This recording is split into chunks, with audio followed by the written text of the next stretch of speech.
নমস্কার বন্ধুরা, আপনাদের সবাইকে কথামুখে স্বাগতম। এবং আজকে আলোচনা করব মেড ইন নাগপুর ভার্সেস ভারতবর্ষের আসল ইতিহাস। স্বামী বিবেকানন্দ থেকে আজকে যেভাবে সংঘ প্রচার করে, স্বামী বিবেকানন্দ থেকে মাস্টারদা সূর্য সেন, এরা কি আসলে সংঘের লোক ছিলেন?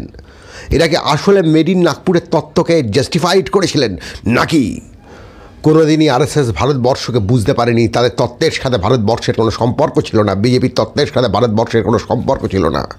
সেই অদ্ভুত বিষয়টা নিয়ে গিয়ে খুব প্রাণবন্ত একটা আলোচনা করবো, ফলে কেউ স্কিপ করো না। এখন মেড ইন নাগপুরের ব্যাপার হলো, তারা ঘর ওয়াপসির কথা বলে যে মুসলমানদের হিন্দু ধর্মের ফোল্ডারে ফিরিয়ে আনতে হবে। অথচ অনেক দিন আগে সেই গেরুয়া পরা সন্ন্যাসী স্বামী বিবেকানন্দ পরিষ্কার বলে দিয়েছিলেন যে তুমি যদি খ্রিশ্চান হও তাহলে ভালো খ্রিশ্চান হওয়ার চেষ্টা করো, যদি খ্রিশ্চান হিসেবে জন্ম নাও। তুমি যদি মুসলমান হও, মুসলমান হিসেবে জন্ম নিয়ে থাকো, ভালো মুসলমান হওয়ার চেষ্টা করো। আর তুমি যদি হিন্দু হিসেবে জন্ম নিয়ে থাকো, তাহলে তো বলার কিছু নেই, তুমি ভালো হিন্দু হয়ে ওঠার চেষ্টা করো। এখান থেকে পরিষ্কার হয়ে যায় যে আরএসএসের এই যে আরএসএস বিজেপি সংঘের এই যে ঘর ওয়াপসির যে তত্ত্ব, তার সাথে স্বামী বিবেকানন্দের কোনো যোগ ছিল না। আবার দেখুন, যে সময় মাস্টারদাকে পুলিশ হন্যে হয়ে খুঁজছে, ব্রিটিশ পুলিশ 1934 সালের 12ই জানুয়ারি আজকের দিনে মাস্টারদা ফাঁসির দড়ি পড়েছিলেন গলায়, শহীদ হয়েছিলেন। তখনও মাস্টারদা ধরা পড়েননি। চট্টগ্রাম অস্ত্রাগার লুণ্ঠন 1930 সালে হয়েছে, মাস্টারদাকে সেই সময় হন্যে হয়ে ব্রিটিশ পুলিশ খুঁজছে। সেই সময় এক মুসলমান পরিবারে মাস্টারদা আশ্রয় নিয়েছেন। 5,000 টাকার ওপরেও টাকা তার মাথার দাম। তখন পুলিশ যখন গোটা গ্রামটাকে ঘিরে নিয়েছে, সেই মুসলমান পরিবারের লোকজন এক বৃদ্ধা ভদ্রমহিলা তাদের পরিবারের কবরের তলায় মাস্টারদাকে আশ্রয় নিতে বলেছে। পুলিশ চারদিক খুঁজে মাস্টারদাকে পায়নি, চলে গেছে। এই যে গ্রামীণ দারিদ্র্যের, গ্রামীণ জনতার এবং হিন্দু মুসলমান হিন্দু মুসলমানের মিলেমিশে একসাথে ভারতবর্ষকে রক্ষা করার যে ধর্ম, যেটা আসলে ভারতবর্ষের ধর্ম, সেই ধর্মকেই কিন্তু বারবার চ্যাম্পিয়ন করে এসছেন বিবেকানন্দ থেকে মাস্টারদা সূর্য সেন। ফলে বিজেপি আরএসএসের যে ন্যারেটিভ, এই যে বুলডোজার বাবা চলে আসছে, মুসলমানের বাড়ি গুড়িয়ে দেওয়া হচ্ছে, গরিব মুসলমানের বাড়ি, তার এগেনস্টে একটা তীব্র চিৎকারের নাম হলো বিবেকানন্দ এবং মাস্টারদার রাজনীতি। হ্যাঁ, আজকে আমরা এখানে বিবেকানন্দের এই বিষয়টা নিয়ে তর্ক করতে পারি যে আজকে পৃথিবী এতটা এগিয়ে গেছে, বা সেই সময়ও পৃথিবী এতটা এগিয়ে গিয়েছিল যে আলাদা করে ভালো মুসলমান ভালো খ্রিশ্চান হওয়ার দরকার ছিল না। ভালো মানুষ হলেই যথেষ্ট হয়ে যেত, শ্রেণীর মানুষ হলেই যথেষ্ট হয়ে যেত, যে আমি একজন শ্রমিক শ্রেণীর মানুষ, তাহলেই যথেষ্ট হয়ে যেত। সে নিয়ে বিবেকানন্দের সাথে আমাদের তর্ক হতে পারে, সে নিয়ে মাস্টারদা সূর্য সেনের সাথে আমরা আরও গভীরতর আলোচনায় যেতে পারি। কিন্তু কোনো অবস্থাতেই আজকে যে তথাকথিত হিন্দুত্বের ব্র্যান্ড আপনারা দেখছেন মেড ইন নাগপুর, সেই মেড ইন নাগপুরের সাথে কিন্তু কোনোভাবেই মাস্টারদা সূর্য সেন এবং বিবেকানন্দের দর্শনের কোনো সম্পর্ক ছিল না। এই মেড ইন নাগপুর কোথা থেকে উঠে এসছে? জেপিএস মুঞ্জে যে সময় ভারতবর্ষের একের পর এক মানুষ গলায় ফাঁসির দড়ি নিচ্ছেন, কখনো বন্দে মাতরম চিৎকার করছেন, কখনো ইনকালাব জিন্দাবাদ বলে চিৎকার করে উঠছেন। এ প্রসঙ্গে বলে রাখি, মাস্টারদার যে সংগঠন হিন্দুস্তান রিপাবলিকান আর্মি, তারা দুটো স্লোগান একসাথে দিত, সেটা হলো বন্দে মাতরম এবং ইনকালাব জিন্দাবাদ। ফলে বন্দে মাতরমের সাথে ইনকালাব জিন্দাবাদের কোনো বিরোধ নেই। সেই বিষয়টা মাস্টারদা সূর্য সেন স্বাধীনতার অনেক আগে এটা তুলে ধরেছিলেন। ভায়া নাগপুর কোনো দিন, মেড ইন নাগপুর কোনো দিন কিন্তু ভারতবর্ষের দিকে তাকায়নি। জেপিএস মুঞ্জে, একটু বিজেপির বইপত্র ঘাটুন বন্ধুরা, তাহলে দেখবেন জেপিএস মুঞ্জে হলো আরএসএসের প্রতিষ্ঠাতা, হেডগোয়ারের গুরু। তিনি যখন ইটালিতে ছিলেন, ইটালিতে দেখছেন তিনি নাৎসিদের অত্যাচারের নানা কেন্দ্রগুলো তিনি দেখছেন, সেটা দেখে জেপিএস মুঞ্জে উল্লসিত হয়ে উঠছেন।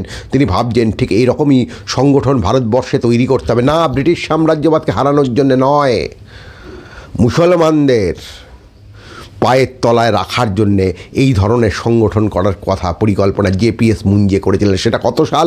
1930 সাল, যে সময় জালালাবাদের মুক্তিযুদ্ধে একের পর এক তরুণ শহীদ হচ্ছে। সেটা কত সাল?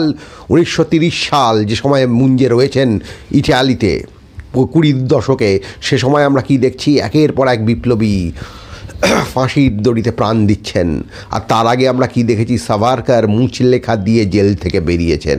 তাহলে এই ঘটনাগুলো যদি পাশাপাশি রাখি, একদিকে সাভারকার মুচলেখা দিয়ে জেল থেকে বেরোচ্ছেন, অন্যদিকে মাস্টারদা সূর্য সেন থেকে আরম্ভ করে ভারতবর্ষের একের পর এক বিপ্লবী এক নতুন ধারায় ভারতবর্ষকে নিয়ে যাচ্ছেন।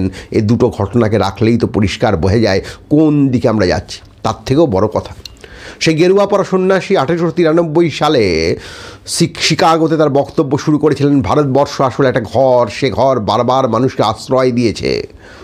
আপনি দেখবেন যে সময় পারস্যে রেনেসা শুরু হলো, মানে ইরানিয়ান প্ল্যাটুতে যে সময় রেনেসা শুরু হলো, মানে ইরানীয় মালভূমিতে যে সময় রেনেসা শুরু হলো, যে সময় মানুষ আর তীব্রভাবে অস্বীকার করতে চাইলো যে রাজনৈতিক ক্ষমতা কার হাতে থাকবে, খলিফার হাতে না সুলতানের হাতে, যে সেই সময় লক্ষ লক্ষ শিল্পী চিন্তকদের নির্বাসিত করা হলো। তারা কোথায় আশ্রয় নিলেন? তারা কিন্তু তরোয়াল নিয়ে ভারতবর্ষে আসেননি।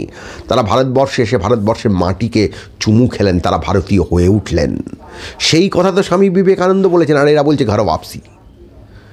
তাহলে এখান থেকে বুঝে নিন, এখান থেকে পরিষ্কার বুঝে নিন কোন দিকে স্বামী বিবেকানন্দ আমাদের নিয়ে যাওয়ার চেষ্টা করেছেন। সেই মুসলমান ফলওয়ালার কথাটা আপনাদের মনে আছে তো বন্ধু? স্বামী বিবেকানন্দ তখন তেমন কিছুই নন, তিনি সবে সদ্য একটা তরুণ।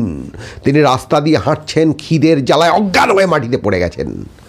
এক মুসলমান ফলওয়ালা এলেন, তিনি একটু বিটনুন শশা স্বামীজির মুখে দিলেন, একটু জল দিলেন, স্বামীজি আবার উঠে দাঁড়ালেন।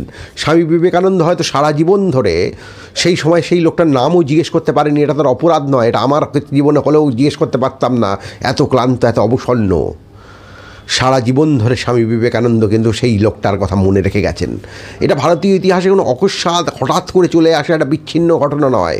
জালালাবাদ মুক্তিযুদ্ধ চলছে, অম্বিকা চক্রবর্তী জালালাবাদ মুক্তিযুদ্ধের অন্যতম এক সৈনিক, গুলি খেয়েছেন। ব্রিটিশ সৈন্য ভেবেছে তিনি মরে গেছেন, তিনি মৃত সাথীদের পাশে শুয়ে রয়েছেন। আবার দেখছেন ব্রিটিশ সৈন্যরা আসছে মৃতদেহগুলোকে কাউন্টিং করা। চক্রবর্তী দেখছেন ব্রিটিশ সৈন্যরা আসছে মৃতদেহগুলোকে কাউন্টিং করার জন্যে। সেই সময় কিন্তু অম্বিকা চক্রবর্তী পাহাড়ের ঢাল দিয়ে গুলিবদ্ধ শরীরটাকে গড়িয়ে দিচ্ছেন। গড়াতে গড়াতে তিনি ভাবছেন নিচে যদি কোনো আশ্রয় পাই। পরে তিনি দেখলেন কি, যে মুসলমান ভদ্রলোক অম্বিকা চক্রবর্তীকে গরিব কৃষক তার বাড়িতে আশ্রয় দিয়েছে, এবং অম্বিকা চক্রবর্তীকে সেই মুসলমান ভদ্রলোকেই আস্তে আস্তে শুশ্রূষা করে তুলছে, মানে আস্তে আস্তে তাকে ঠিক করে তুলছেন। এরকম কত ঘটনা, এরকম হাজার হাজার ঘটনা, কটা বলবো? ভারতীয় ইতিহাস জুড়ে এই ঘটনাগুলো আছে, হই হই করে আছে। তাই জন্য আপনি দেখবেন সেই বিবেকানন্দের অনেক বছর আগে কুতুব মিনারের গায়ে কিন্তু হিন্দু শ্রমিকরা ভুলভাল সংস্কৃততে তাদের কথা লিখেছিলেন, আর পার্সিয়ার মুসলমান শ্রমিকরা কিন্তু পার্সিয়ানের ভাষায়, পার্সিয়ান ল্যাঙ্গুয়েজে তাদের জীবনের কথা লিখেছিলেন। সেই লোকটা যে স্বামী বিবেকানন্দকে একটু জল দিয়ে বাঁচিয়েছিলেন, তার থেকে অনেক বছর পরে হচ্ছে অম্বিকা চক্রবর্তীর ঘটনা। তাহলে এই সমস্ত ঘটনাগুলোকে যদি যোগ করা যায়, তাহলে কি পাওয়া যাবে? পাওয়া যাবে হচ্ছে ভারতবর্ষ কোনো দিন সাম্প্রদায়িক ফ্যাসিস্ট লাইন মানেনি। সে চিরকাল বলেছে বিবিধের মাঝে দেখো মিলন মহান। ফলে কীভাবে এনারা বলেন, আরএসএস বিজেপি সংঘ বলে যে স্বামী বিবেকানন্দ থেকে মাস্টারদা সূর্য সেন তাদের লোক, তাদের দর্শনের লোক। আর একটা কথা বলছি, এই কয়েকদিন আগে লক্ষ্যকণ্ঠে গীতা পাঠ হলো, এটা আমার দেশের ট্র্যাজেডি। যে কোনো দেশেই যখন প্রথম আন্দোলন শুরু হয় তখন তার মধ্যে ধর্মীয় উপাদান থেকে যায়। আরএসডিএলপি যখন প্রতিষ্ঠা হচ্ছিল সেই সময় এই প্রস্তাব উঠেছিল ইহুদি সমাজতন্ত্র তৈরি করতে হবে। আরএসডিএলপি মানে রুশ কমিউনিস্ট পার্টির কথা বলছি।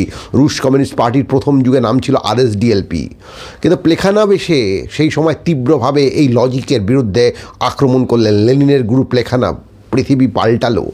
ফলে আমার দিকে প্রথম দিকে গীতা আশ্রিত একটা রাজনীতি শুরু হয়েছিল, মা কালীর নাম নিয়ে একটা রাজনীতি শুরু হয়েছিল। কিন্তু সেখানেই আমরা থেমে থাকিনি, আমার দেশেও কিন্তু ভয়ঙ্করভাবে পরিবর্তন হয়েছে। আপনি দেখুন মার্ক্সের অনেক আগে পৃথিবীতে মানুষ যখন প্রথম সাম্যবাদের ভাষাটা খোঁজা শুরু করে, টমাস মুরের ইউটোপিয়া, সেখানেও দেখবেন কিন্তু খ্রিশ্চান ধর্মের সাথে, খ্রিশ্চান ধর্মের ভেতরেই যে সাম্যবাদ লুকিয়ে আছে এ কথা মানুষ ভেবেছে। ফলে পৃথিবীতে প্রথম দিকের যে সাম্যবাদী আন্দোলনগুলো যেগুলো হয়েছে সেগুলোর মধ্যে ধর্ম একটা গ্রেট রোল প্লে করেছে। শুধু আমার দেশ বলে না, ইউরোপেও করেছে।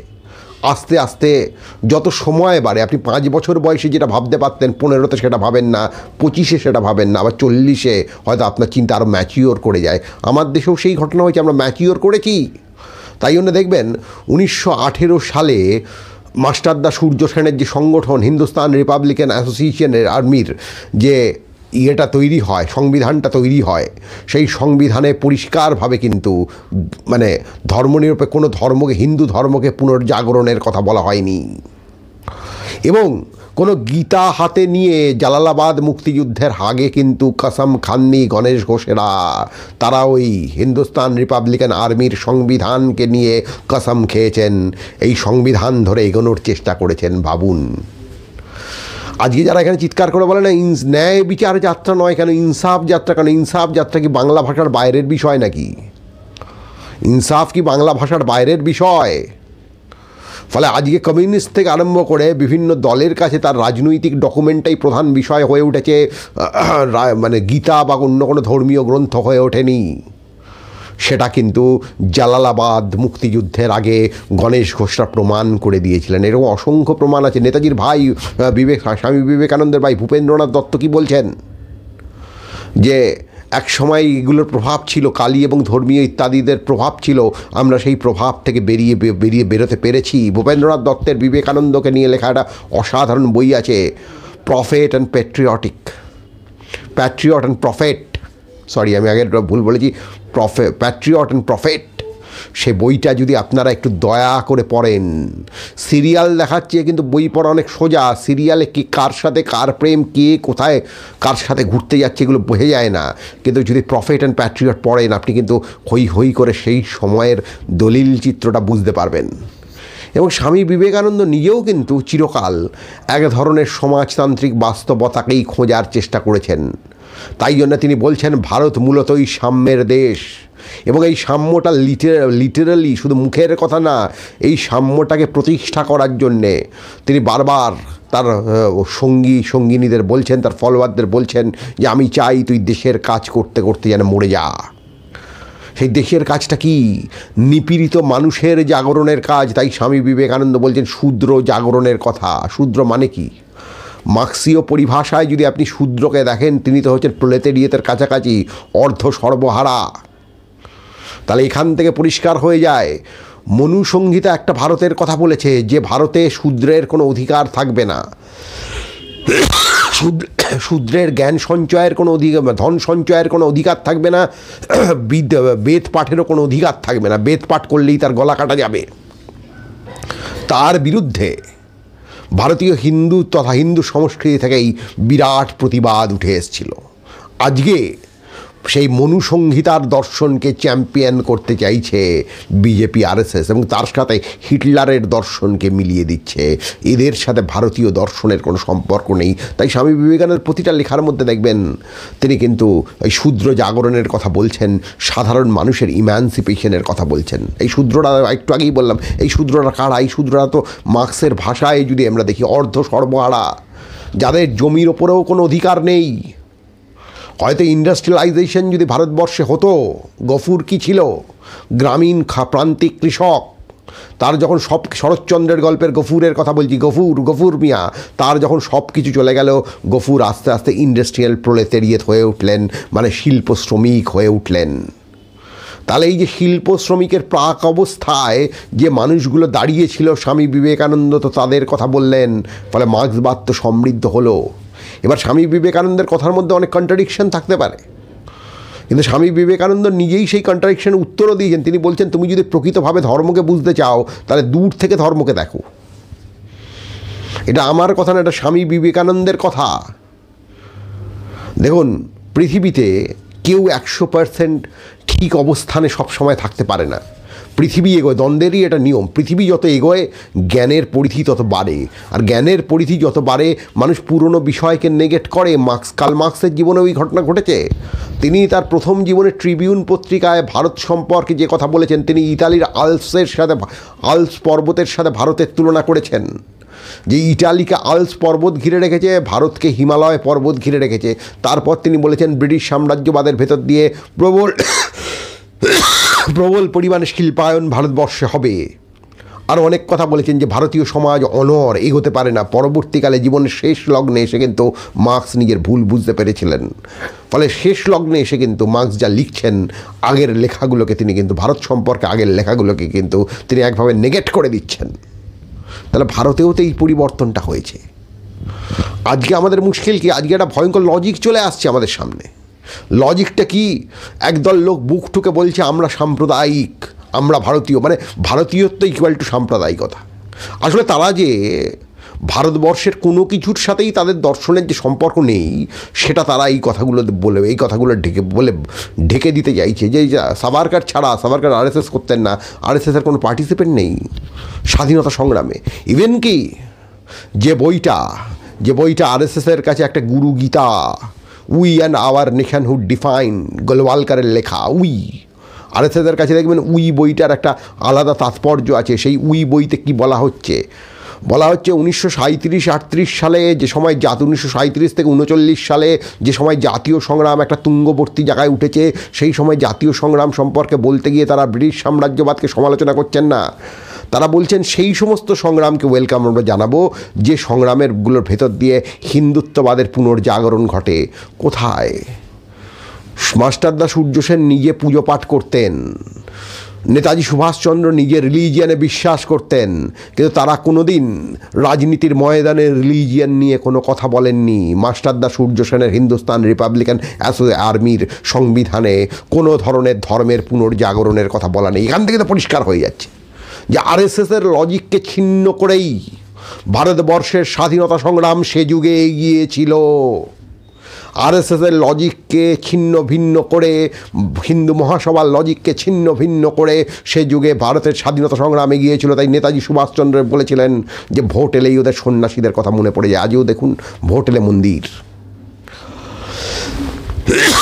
যে বিজেপি একসময় বলতো যে মন্দির বিষয়টা আস্থার বিষয়, আমরা কোর্টে যাব না, আজকে তারাই কিন্তু কোর্টের রায়কে মেনে নিয়েছে। আমি একটু উল্টোভাবে দেখি, যদি কোর্টের রায়ে আজকে বলা হতো বাবরি মসজিদকে আবার স্থাপিত করে দিতে হবে, তাহলে কী অবস্থা হতো? তাহলে দেখতে অনেকগুলো ভারত বন্ধ ডাকা হয়ে যেত। কিন্তু এখানে কিন্তু সে বিষয়টা হয়নি। এখান থেকে বোঝা যায় যে অভিযোগ আমরা ভারতীয় মুসলমানদের গায়ে একটা স্ট্যাম্প দিয়ে দিই যে তারা নাকি প্রবলভাবে অভারতীয়, অসেকুলার, উল্টে তারা অনেক বেশি ভারতবর্ষের জীবনের সাথে সম্পৃক্ত হয়ে আছে। তারা জানেন মন্দির মসজিদ নিয়ে রাজনীতিটা বড় কথা নয়। রাজনীতির বড় কথা হচ্ছে খিদে খিদে খিদে, অন্ন চাই, বস্ত্র চাই, সমানাধিকারের সাথে বেঁচে থাকতে চাই। আজকে হিন্দুস্তান রিপাবলিকান অ্যাসোসিয়েশন সহ স্বামী বিবেকানন্দের গোটা বক্তব্যের মধ্যে দিয়ে সমানাধিকারের প্রসঙ্গটা আছে। স্বামী বিবেকানন্দ তাই বলছেন, তুমি যদি অন্যতম গুরুত্বপূর্ণ ব্যক্তির সঙ্গেও যদি সমানতা ফিল না করতে পারো অন্তরে, তাহলে কিন্তু তুমি কখনোই সাম্য পাবে না। এই একই কথা আরও পরে আরও ম্যাচিওরলিকে বলছেন এমএন রায়, দার্শনিক নাগরিক হতে হবে, অর্থাৎ নাগরিককে এতটাই শক্তিশালী হতে হবে যে নেতাদের চোখে চোখ রেখে কথা বলবে। আজকে সেই বিষয়টাই তো হারিয়ে দেওয়া হচ্ছে। গোটা ভারতবর্ষে একটা লজিক তৈরি করা হচ্ছে যে আমরা সাম্প্রদায়িক, এবং গোটা ভারতবর্ষের ইতিহাস সাম্প্রদায়িকতাময়, এর সাথে কোনো মিল নেই। তোমরা শুধু সাম্প্রদায়িক নও বাবা, তোমরা হচ্ছে চুরির বিশ্ববিদ্যালয় থেকে আরম্ভ করে যত ধরনের কারাপশান আছে তার বিশ্ববিদ্যালয়, সেটাই ফ্যাসিজম। তোমরা সাম্প্রদায়িক নও, তোমরা ফ্যাসিস্ট, যেখানে সব ধরনের কারাপশানের বিশ্ববিদ্যালয়। অন্য দলগুলো হচ্ছে কারাপশানের অবাকখ, আর তোমরা হচ্ছে কারাপশানের বিশ্ববিদ্যালয়। তাই তোমাদের সরকার সম্পর্কে, কর্ণাটক সরকার সম্পর্কে বলা হয় 40% ঘুষ ছাড়া কর্ণাটকে কাজ হয় না। সিএজি রিপোর্ট এক কথা বলে, তোমরা ভারতবর্ষের যেটা শ্রেষ্ঠ জায়গাগুলো সেগুলোকে উচ্ছেদ করে দাও। মুঘল আমলে কখনোই কিন্তু মুসলিম ধর্মীয় প্রথাকে চ্যাম্পিয়ন করা হয়নি। হুমায়ুন পরিষ্কার বলেছিলেন, তার যে কেল্লাটা ছিল পুরানি কেল্লা, সেখানে নানা ঘরের নানা নাম ছিল, কোনো ঘরের নাম বৃহস্পতি, কোনো ঘরের নাম বুধ। সেই হুমায়ুন থেকে যদি আমরা স্বামী বিবেকানন্দ অবধি আসি, পরবর্তীকালে মাস্টারদার দিকে যাই, তাহলে এই বিষয়টাই পাবো হই হই করে। আমাদের স্বাধীনতা সংগ্রামে একটা ত্রুটি ছিল, যেটা রবীন্দ্রনাথ ইঙ্গিত করেছেন, যে দলিত এবং মুসলমানদের আরও বেশি করে স্বাধীনতা সংগ্রামে পার্টিসিপেট করা দরকার ছিল। কিন্তু মাস্টারদার, যদি আমরা জালালাবাদ মুক্তিযুদ্ধের কর্মকাণ্ড দেখি, সেখানে দেখব বহুল পরিমাণে কিন্তু মুসলমান জনগোষ্ঠীর একটা অংশ এই সংগ্রামে পার্টিসিপেট করেছিল। বিপ্লবী অনন্ত সিংহের কথায় দেখবেন তার একটা তার সোফিয়াকে দারুণ লাগতো। সোফিয়ার বাবা টেলিফোন বিভাগে কাজ করতেন, কোনোদিন সোফিয়ার সাথে তার কথা হওয়ার সুযোগ হয়নি। একটা অদ্ভুত প্রেম ছিল তাদের মধ্যে, যেটাকে প্লেটোনিক একভাবে বলতে পারি আমরা। সেই সোফিয়ার বাবার কাছে এই বিপ্লবী দলটা তাদের বন্দুক ইত্যাদি রাখতো। তাহলে কোথায় লাভ জিহাদের তত্ত্ব? সুতরাং ঘর ওয়াপসি থেকে লাভ জিহাদের সমস্ত তত্ত্বকে রিজেক্ট করছে স্বামীজির দর্শন, আজকে মাস্টারদা সূর্য সেনের দর্শন, ফলে ভগৎ সিংয়ের দর্শন। ফলে ওই একই সাথে গোলওয়ালকারের পাশে ভগৎ সিংয়ের ছবি দেখিয়ে কোনো লাভ হবে না। ভারতবর্ষ আজকে একটা অন্য চিন্তায় আছে। সে চিন্তা বলছে যে 63% ভারতীয় আপনাদের বিরুদ্ধে ভোট দেয়। ভোটের ময়দানে আপনারা যেভাবে ভাবছেন জিতে যাবেন, হবে না অত সহজে। ভারতীয় সংস্কৃতি এই দলগুলো না পারুক, ভারতীয় সংস্কৃতি আপনাদের আটকাবে, এবং ভারতীয় সংস্কৃতি আজকে কিন্তু ভারতবর্ষের সমস্ত মতকে ঠেলছে আপনাদের বিরুদ্ধে ইন্ডিয়া জোটের ভেতর দিয়ে একটা প্রতিরোধ গড়ে তোলার জন্যে।